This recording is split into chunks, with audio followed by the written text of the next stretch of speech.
You're now listening to the Fullerton Unfiltered podcast. Straightforward, no nonsense business advice. Completely unfiltered. Grow your business. Grow your life. Now, here's your host, Brian Fullerton. What's going on, guys? Welcome to another episode of the Fullerton Unfiltered podcast. It is your host, Brian Fullerton, here hanging with you guys, and good morning. Well, guys, super excited about getting some more of y'all on the show, and today we've got another great guest lined up. We got Matt Valle joining us here with Valle's Lawn Care. So, Matt, welcome to the show, brother. How you doing this morning? Doing great. How about yourself, Brian? Oh, just living the dream, man. We just got done plowing that snow, making that dough, and it's been a wild couple of days, man. But we're hanging in there, you know. Where are you located again? You're down in Tennessee, right? That's right. We're in Northwest Tennessee. It's Weakley County. Martin is the town. We're probably 30 minutes from Kentucky, and probably the same distance from Missouri. We're right up there. Right up in that corner. If I'm not mistaken, I think Tennessee touches like 7 different states.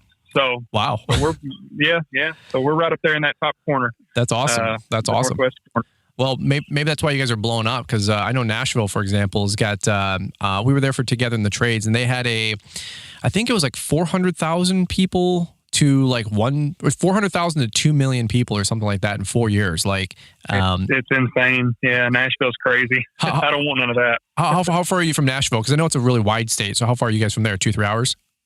Yeah, it's probably 2.5 hours from Nashville. Okay. Yeah, okay.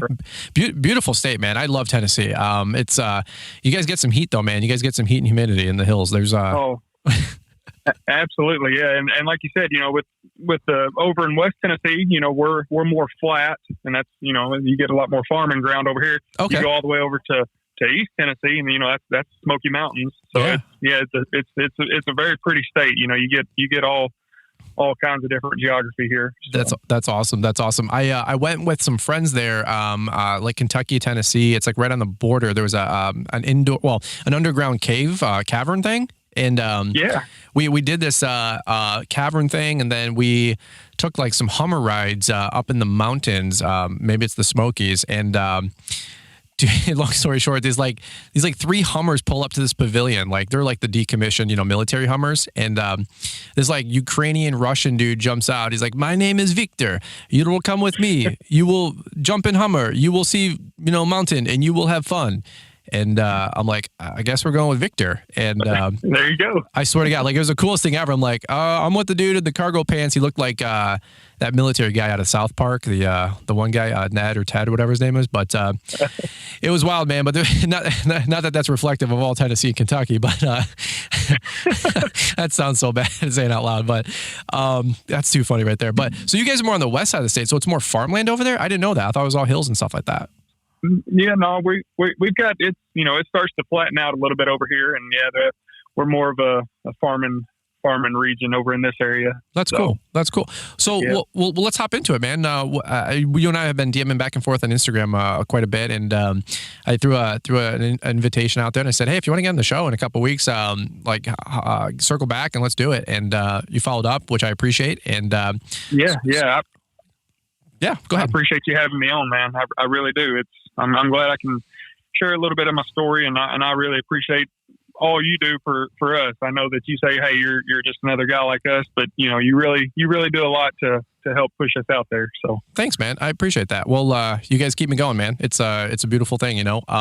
So what's your background, man? We call it the highlight reel, if you will, but give me like the 2 or 3 minutes, and we'll definitely break some things down today. Right. Yeah. So a lot of the guys you'll hear, they, like you, started out, you know, as a kid, you know, pushing the mower, picking up a few yards in your little neighborhood. Well, like I said, here where we're at, we're a very rural community. Here in Weakley County, I think our county is it's a little over 30,000 total for the entire county. I mean, I'm sure Detroit, you know, that doesn't even compare. So, I think the city I'm in has 30,000 people, you know, which by the way, that's what I figured. Yeah. Which, by the way, if you're in New York, your building has 30,000 people, you know, so exactly. It's all relative. That's right. So I actually, my granddad, he was a farmer. So I guess I've always had that, you know, entrepreneur mindset kind of somewhat in me. I always wanted to run a mowing business for whatever reason. And I won't touch on that just a whole lot. I was actually on Jeremiah's podcast, Growing Green podcast, and I talked some of that on his. So I guess if somebody wanted to listen to it, they could go check that out. But anyways, this is I feel like Jeremiah. Not to interrupt, but I feel like Jeremiah gave you $20 to say that next time you get on my show. So hey, you do what you got to do. So. I'm running ads on his show. Like I got to pay for shout outs. You know what I'm saying? And I hear you. Gosh, Jeremiah, he runs a tight ship over there. He had a baby, and now everything costs money. It's like exactly. I don't know what's up with that. I thought we were cool. Jeremiah. Hey, not to interrupt you, man. Keep going. I'm sorry. Oh, you're all good. So this is our 7th year full time. I did it 2 or 3 years on the side before I got in full time. I'm gonna say we're probably around 90 yards that we do. I got a couple bi-weeklies. So we're probably at 75, 80 that we're hitting every single week. We're mainly a maintenance. That's what we're trying to be now. I will, we'll sling some mulch every now and then. I don't mind doing that. But we're, really trying to zero in to, just being good at one thing. Trying to do the best we can with that. We actually did hang some Christmas lights last year, like we had discussed before we started recording. We don't get a whole lot of snow down here, and I'd seen several other guys, down in Alabama and Texas, those guys that hang the lights. So I started asking them some questions.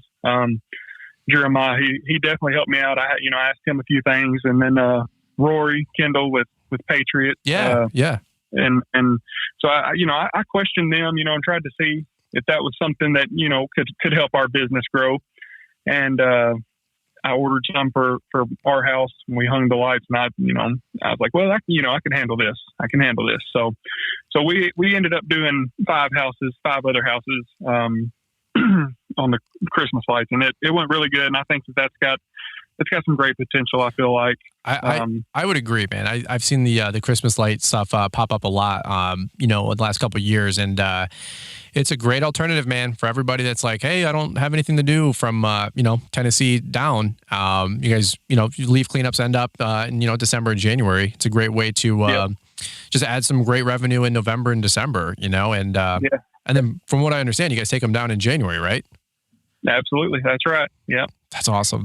Well, dude, that's really, really cool. I want to hear a little bit more about your story, man. I want to see what kind of equipment you guys are using. If you got any people working with you, 90 plus accounts is a lot to manage, no matter which way you cut it. I don't care if they're all trailer park lawns. That's a lot to do. So let's do this really quick. You guys all know the good old, we're going to hear from today's show sponsors and announcements, but I genuinely appreciate the people that support the show, and from the sponsors and the companies, and also you guys as well. You guys have been blowing up LawnpreneurAcademy.com lately, picking up commercial contracts, rate adjustment letters, customer cancellation forms. We've got the profitability calculator coming down the pike, and so much more. So let's do this really quick. Let's hear from today's show sponsors and announcements, and we will come right on back. Hey guys, it's Ben at True Pro Lawn Works. I just wanted to take a minute to thank Brian and Lawntrepreneur Academy for putting together his residential and commercial service contracts. These have been a game changer for me and my clients in terms of management of expectations, responsibilities, and professional appearance. I get great client feedback about the clear presentation my business extends with these. There's no legalese, no jargon to translate, just clear expectations of both sides. It's plug and play and fully editable.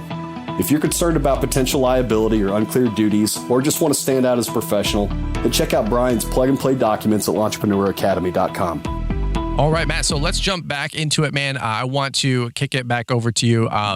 Hey, really quick, before we jump down the rabbit hole, you said this is your first year doing Christmas lights, right? That's right. Yep. Okay. So funny story. I was plowing snow the other day, and I had Jeremiah on the phone, and we were talking for about an hour, and it was funny because I said something about Christmas lights, and I think this one of his funniest episodes. I don't know if he was trying to be funny or I just have a weird, dark sense of humor, but he was talking about his Christmas light episode. And did you happen to hear that episode, by the way? I did. Yes, sir. Okay. So correct me if I'm wrong. Basically, like, the math wasn't mathing on this podcast because some of you guys listening to it, he was like, yeah, he was going through all of his expenses, talking about his first kind of real, putting his big toe in with Christmas lights. Short story long, it's a funny podcast. You got to check it out. But he was like, yeah, so we did like $4,000 in this and $2,500 in that. And I got the knee pads and the foam block and all this other mess. And I got my lights, I got my connectors, I got my clips, and he's like, basically, we charged $9,200 in revenue, or whatever it was, and he goes, in expenses we have $9,204, and he's like doing it real time, you can tell, and he's like, well, that's interesting, and then he's like, well, then I also didn't factor in that I bought Wendy's for lunch every day, and he goes, then I also didn't charge for the gas and my fuel, and then also insurance, and then also he's like, well, I do have Bailey on staff full time, and paying him $500 a week or whatever, and so I'm like talking to Jeremiah, and I'm like making fun of him. I'm like, Jeremiah, like, did you make any money doing the Christmas lights? Like, sounds like you made $9,000 in revenue and spent $15,000 to do it. And he was laughing. He's like, dude, shut up. He's like, he's like, it wasn't that bad. He's like, I made money. I'm like, okay. So Jeremiah always says, you got to be careful who you take advice from, all those gurus out there. And I'm totally messing right now. Jeremiah's going to kill me.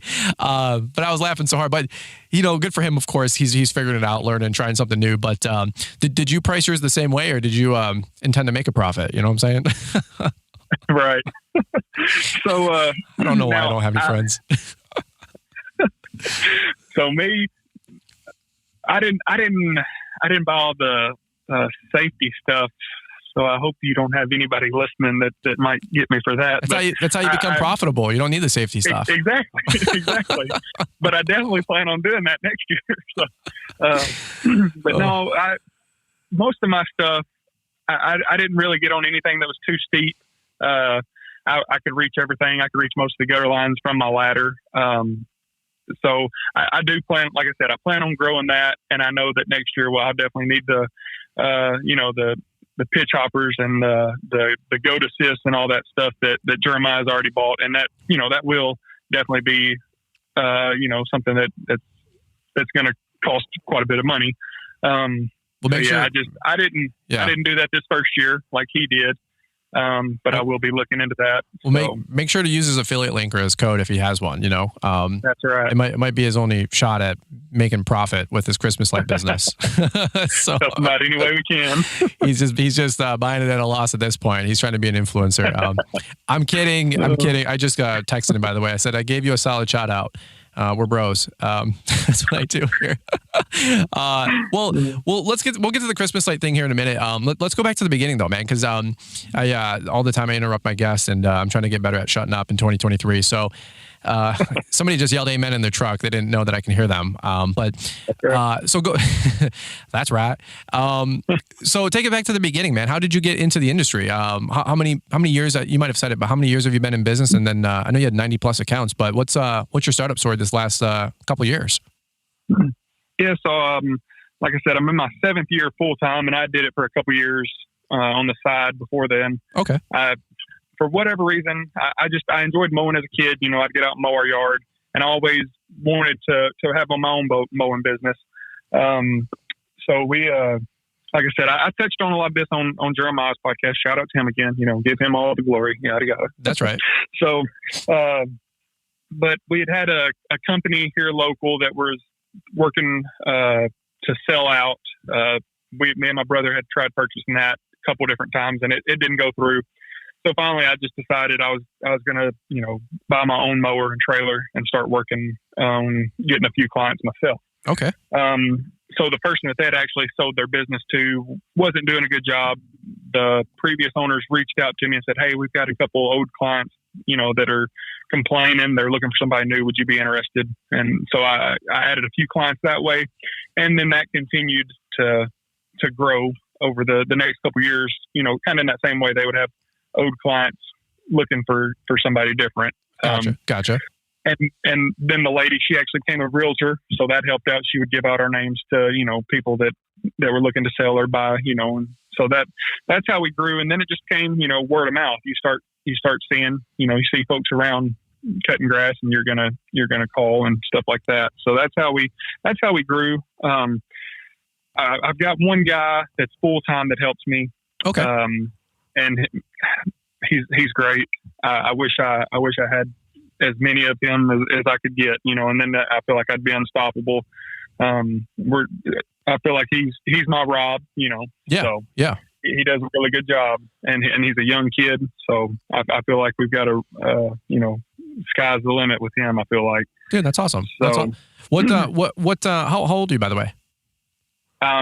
30. I'll be 34 this year. Dude, awesome. Good for you, man. That's awesome. I know that, I feel old listening to all these kids that you get on, but I'm like, dude, I'm not that old, but then I know. Yeah. It's, I did a coaching call with a gentleman the other day. He was 37 with an 18-year-old. And, I said, that math doesn't math. He's like, had a young baby, basically out of high school. Great guy, great conversation. We're talking about knowing your numbers, go figure. And, just a great conversation. But I said, dude, by the time I have Emmy graduate from the basement of homeschool, I said, I'm going to be 54, man. I said, like the silver fox out there, like, is that your dad or is that your grandpa, And, but man, these young kids, I'm constantly impressed with them, man. I love hanging out with, the 18 to 20 crowd. Cause even the 16, 17, 18, hustlers. Dude, they are, man. They're buying stuff. They're building stuff. They're fearless. I'm just always impressed. So I'm right there with you, man. I feel like a dinosaur, but it keeps you young and keeps you moving. No doubt about it. Absolutely. So let me. What were you doing before you had the customers that were looking for some work and some service? Were you looking to start a lawn care business, or how did that work out? I had actually. I was working on a farm. Like I said, this is a big farming region over here. So I'd actually worked on a couple of different farms.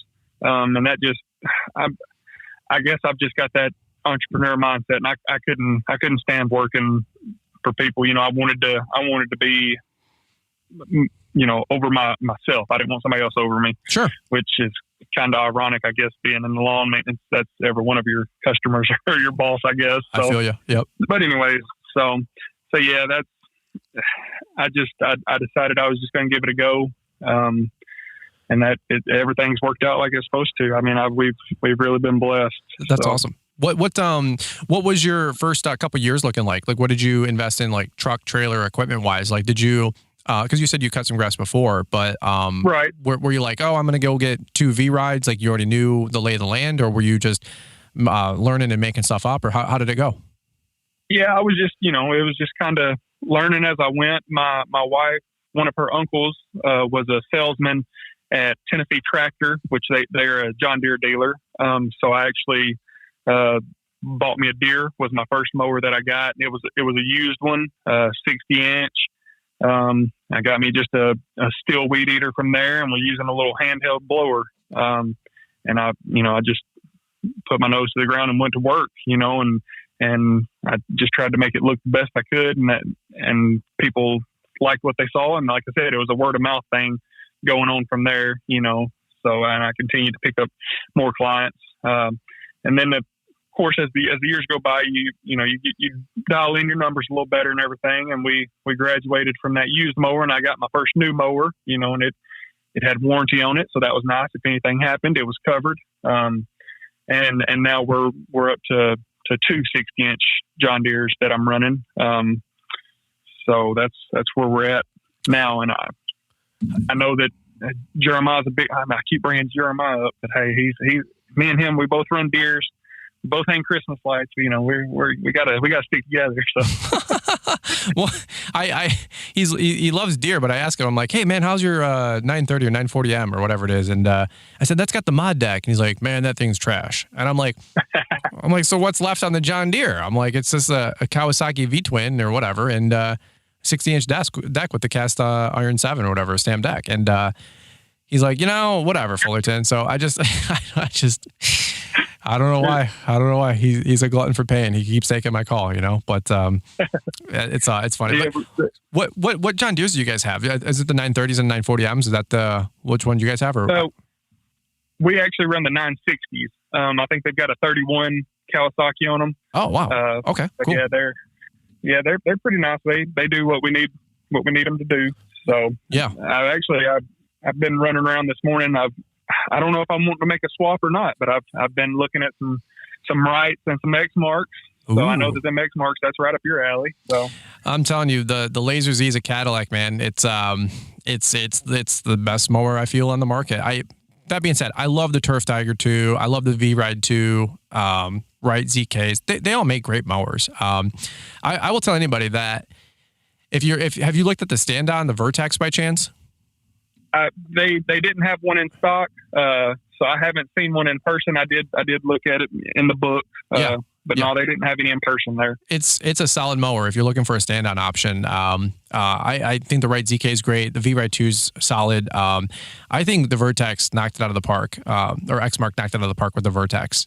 You can't go wrong with it. We got the Cowie 60, and it's a beast. We have just about 498 hours on it in our first season, and it's a machine, man. Why are you thinking about switching brands? Just a different dealer, or just trying something new, or? Yeah, I just thought maybe try something different. Like I said, they got the 31 Kawasaki's on them right now. I wanted to try an EFI. We mow some wet grass, and like I said, we've got a couple that are every 2 weeks, and I thought maybe an EFI engine. Just go ahead and maybe try a different brand of mower with the EFI and just see how it does. Okay, so, cool. Well, you can see if it might be a little bit different now. I mean, the last 2 years with COVID, nobody had anything in stock. But if you get any luck to get a demo, that'd be pretty cool because you can try before you buy. That's right. Absolutely. Did you get a chance to go to Equip Expo, being only 30-40 minutes away? No, Louisville's probably about 4 hours from where I'm at. Oh, okay. Yeah, my bad. Louisville's on up in the northern part of Kentucky. So, okay. Yeah, no, I had never been, and I'm sure once I do go, it's going to be like everybody's first trip, just amazing from everything I hear. A lot bigger than you expect. So you'll definitely be a deer in the headlights. I thought you were like 45 minutes away. I'm like, man, you got no excuses. This thing is in your backyard, But right, man. No, we're probably that far away from the Kentucky state line, so it's still another, like I said, 3-4 hours to Louisville. Sure, so. It's a good time, man. If you guys go, check it out. I think it'd be really cool because that's a great way to look at all the mowers and equipment, and then be able to buy in the off season. This time of year. Right. But sometimes dealers don't have everything in stock, so people are like, "Well, I have my local dealer, and they have an open house, or they have a steak fry," and I'm like. Yeah, but like you just said, they don't have a Vertex on the floor. Maybe they do, maybe they don't, but they don't have everything. And then they don't also have the other 18 brands there where you can try all of them in, 4 or 5 hours and, see which one you like. So yeah, keep us posted, man. That's really cool. I think the John Deere's, I thought the mod deck was like the cat's meow, but Jeremiah said it wasn't, working too good for them. But then again, you guys have like the transition zone, like fescue, and I don't know what Jeremiah's mowing down Bermuda. there. Bermuda. Yeah, we got Bermuda fescue. We're right there. So it's and then some of my customers they don't do the furt and squirt, so it's you got a lot of junk mixed in with it. So yeah. I'm wondering because I thought the mod deck was like their big selling point. But again, that could be a decade ago for all I know. I had a couple buddies that were in business, and they went with John Deere. I went with Exmark. We both got our businesses started at the same time. They are actually no longer in business. They closed up shop like 5 years into it. They actually had a falling out, which kind of sucked. But back in the day, we had a big John Deere dealer nearby, and it was like everybody had red and green around here. And now it's probably 80% Exmark and 20% everybody else. So yeah, I guess next time you get on the show, you'll have to get us an update on my show, Jeremiah's show, or in 3 months, get on Paul's show, and then you can get the update, and we'll just follow along. So. Yeah, there you go. Yeah. So you get 90 weekly mows and a couple biweeklies in there with your right hand guy. What's the typical week look like? Are you guys mowing Monday through Thursday, or how's things set up for you guys? We've typically been doing Monday through Friday. I think if we pushed really hard, and ran past 5 o'clock, we could probably squeeze them all in Monday through Thursday, but we usually have a short day on Friday, and that we're fine with that. We can get done at 4 o'clock throughout the week, and then Friday we'll have a short day, and we're okay with that. So that's where we're at now. Are you guys, you said a little more farmland. Are most of your properties a little bit bigger, like 1 acre, 2 acres, or are you guys doing like 4,000 square foot subdivision lawns? No, I could only dream of having a little neighborhood like that. That'd be awesome. Sure. Yeah, most of our stuff is probably around an acre. I've got a handful that are probably 4 acres. Whoa. So that's that's a lot of mowing. We can usually knock them out, in no time though, with running the 260 inches. What are you guys getting for like a 4 acre property out there? Because I get a lot of people saying, okay, well, if you did the math, like an acre should be $150 an acre, and I'm like, yeah, I guess technically, but 3 acre properties around here, you get $100-$150 sometimes. It's wild. Yeah, that's probably most of my bigger properties. They're probably around that 150 is what I'm looking at. The biggest one that I've got, I actually don't have to do any weed eating, so that really helps me. And that's probably the 4 acre one. So I can actually, I'm not having to get off my mower to do any weed eating. So we don't. I kind of cut that one back just a little bit, since I don't have to do any weed eating on it. And it's right there probably right around that 175. Cool. So how long does it take you with 2 zero turns to mow 4 acres? You and two guys, regular mowing conditions. Typically we're probably right there around an hour and 20 minutes, I'd say, is we can really roll on. Okay. That's cool. Yeah, I'm learning. I have 3.5 acres and I have a kid mow it for me, Bronson, and it takes him about 3 hours, and I give him $100. So, of course, he should be probably $150. Bronson, if you listen to this, I'm sorry, but but I mean, the kid's like 16 and he's making $30 an hour. I mean, give me a break. Like, that's pretty dope. So right. Well, that's good looking out, man. Well, what's some other quick things that you want to add to the show, man? While we got you, I got to get running here in a quick minute. We'll kind of land the plane, but what are you guys taking this thing over the next couple years? And you guys getting bigger? Are you happy with where you're at? Yeah, if I could, one of the main things that we had talked about earlier was the postcards that I got from you. I bought the whole ball of wax. Geez, I totally forgot to bring that up. That was hey, yeah. It's all good. That could probably be a separate podcast within itself. But I mean, you tied it in real good. Just wondering, where to go. Where do we go from here? Like I said, I feel like the Christmas lights. I would love to grow that as big as we could. It's it's nothing. It's nothing too hard to do. And it's during our downtime, it's the winter time. Yeah. So I feel like that could really grow. But yeah. I mean, if we've got a little bit of time, we can just discuss the postcards. Please do, selfishly, please do, because I'm actually on about 3.5 hours of sleep, sorta, because we were flying all night. So my brain's not here. So, dude, take it away. You got to lead, because I'm like, that was a reason for getting you on.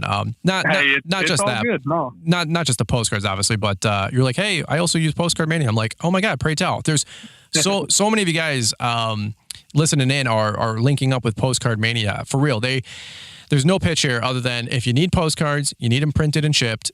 They are the biggest player that I know in postcards. I mean, they literally mail like 1 million of them a day or 1 million of them a week, whatever number it is. Like, people are like, oh, you're wrong, Fullerton. It's 1 million a week. Okay, they're still sending out 1 million postcards a week, folks.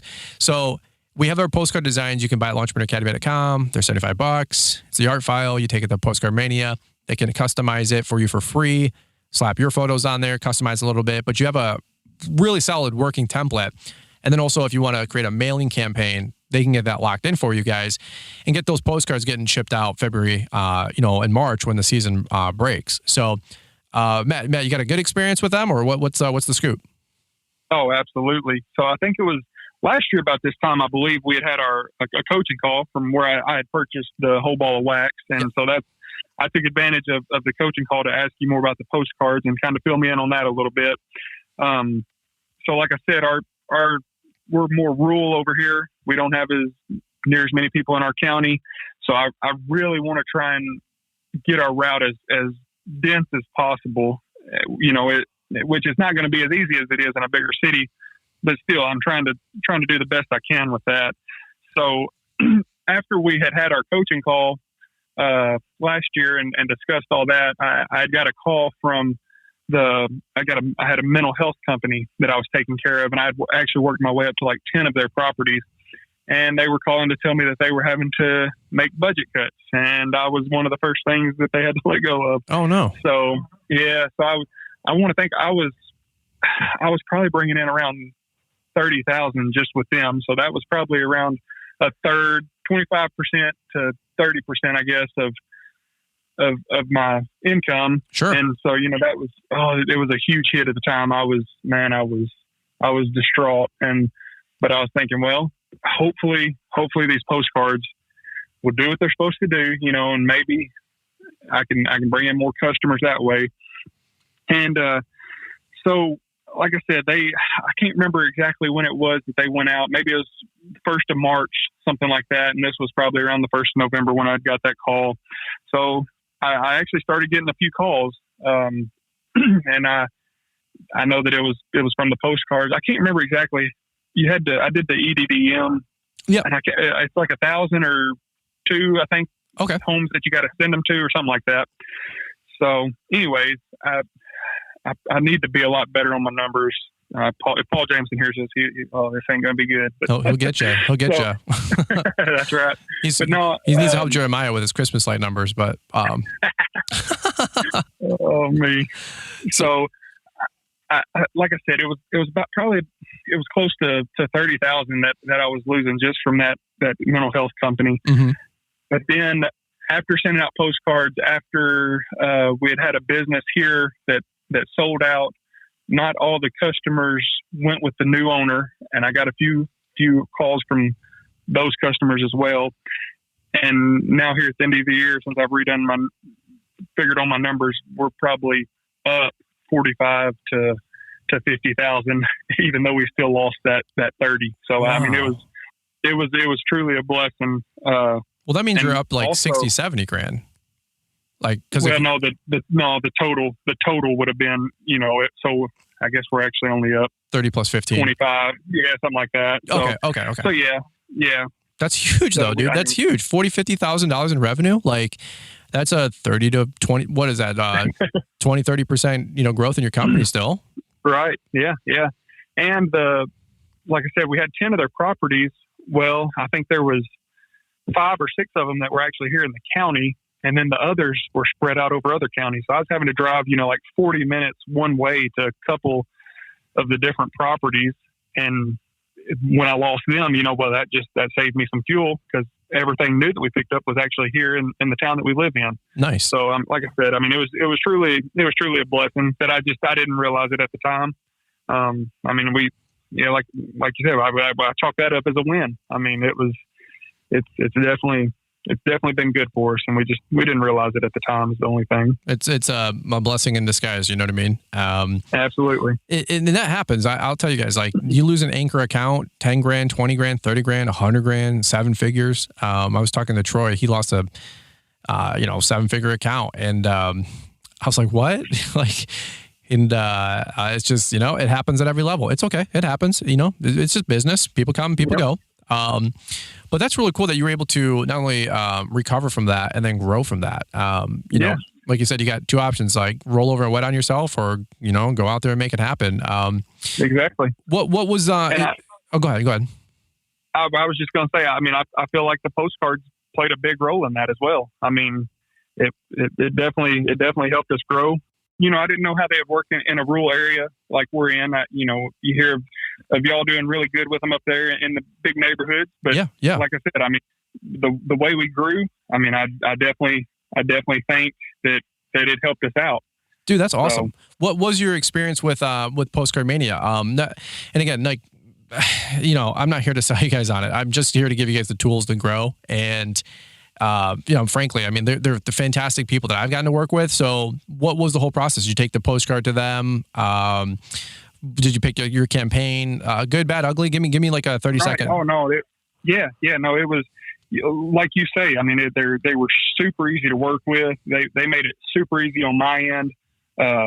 From where I had purchased the whole ball of wax, I had all the postcards. So yeah, I sent that through them.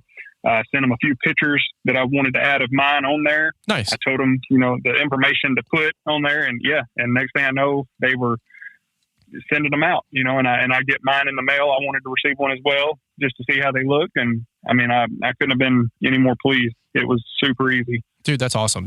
I'm glad to hear that. And, at the end of the day, like, my mission is to help you guys grow more successful lawn landscaping business. I mean, that's our podcast. I've been saying it's real, authentic lawn care. I'm here to help you guys grow. And some people are like, Lawntrepreneur Academy, blah, blah, blah. And it's like, dude, don't shortcut the shortcut. Like, we're giving you the tools to grow. Like, just plug in, like, churn and burn. There's no reason to waste any time or any money on things that are guesswork. Nothing that we put out is theory. Like, this is what we've been doing for 17 years. We've done millions of dollars of work. Like, we're just here to give you guys the tools. You heard the podcast, you heard the show, you heard the pitch, you bought the whole ball of wax. You made an investment. It wasn't free. It wasn't cheap. But here you are, not even 12 months later, recovering $45,000 worth of new work on a couple $1,000 investments in your postcards. And that's crazy. And by the way, that's your first year. Like, you're going to have these clients for the next decade. I mean, right. I don't know what your total cost for the campaign was. It's a couple $1,000. Let's say it's $2,500. Yeah. It wasn't bad at all. Yeah. To generate $500,000 in business for the next 10 years. Like, I don't know what the ROI is on that. We can ask Paul, but it's 5,000%. Like, you know what I mean? Like, so again, I'm not here to convince you guys on it. I just want to let you guys know if you need postcards, check them out, postcardmania.com/Brian.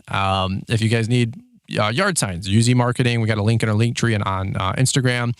Shoot me an email, I'll get it to you, save you some money. We're just trying to get you guys the tools and resources to grow. So, Matt, super proud of you, super excited for you, man. That's called money in the bank. That's called choices. That's called options. It's called taking care of your family. And that's, again, what it's all about. And you're just another great example of that. And proud of you, man. It's really, really cool. That's all I got on my end. You're just dropping the mic here at the end with this return on investment, man. Anything else you got with this? But that's all I got, man.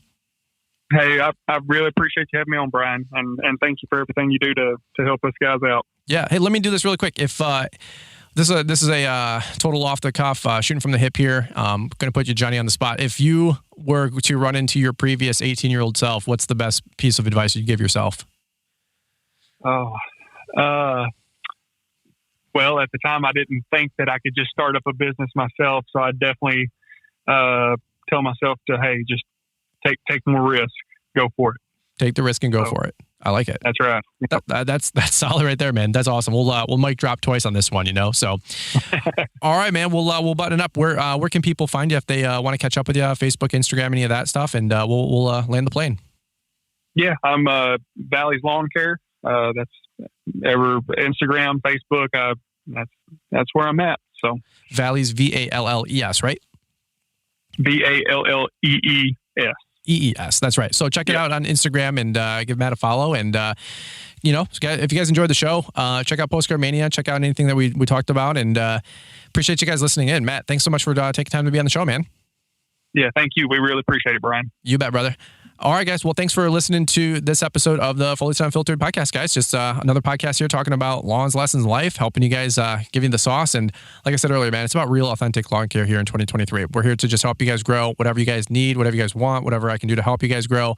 Let me know. We'll figure it out. We'll build this thing together, one brick at a time. So anyway, that's what I got for you guys. Let's kick it over to Marty, Mr. Producer. Let's lighten it up. Let's hear from today's show sponsors, and we will catch up with you guys here on the next one. New program alert. The How to Get New Lawn Care Customers training program is now available. If you guys have ever struggled at acquiring new customers or are looking to grow your lawn care business, then this new program might just be for you. Looking to learn the best tactics to develop a successful postcard marketing campaign? We got you covered. Have you ever wondered how to use social media to exponentially grow your business and dominate the competition? We got that too. Whether you're just getting started in business or you're a seasoned vet, there's something for everyone in this new program available now, exclusively at LawnTrepreneurAcademy.com.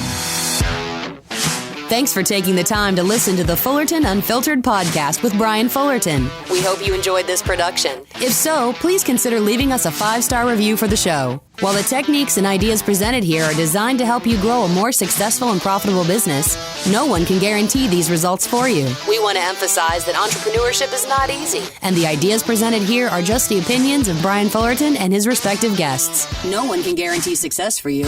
That being said, we hope the ideas presented here help you and motivate you to go on out there and crush it with your own business. Fullerton Unfiltered Podcast. Thanks for listening, and we hope to see you on the next episode. This has been a Brian Fullerton and Mr. Producer production.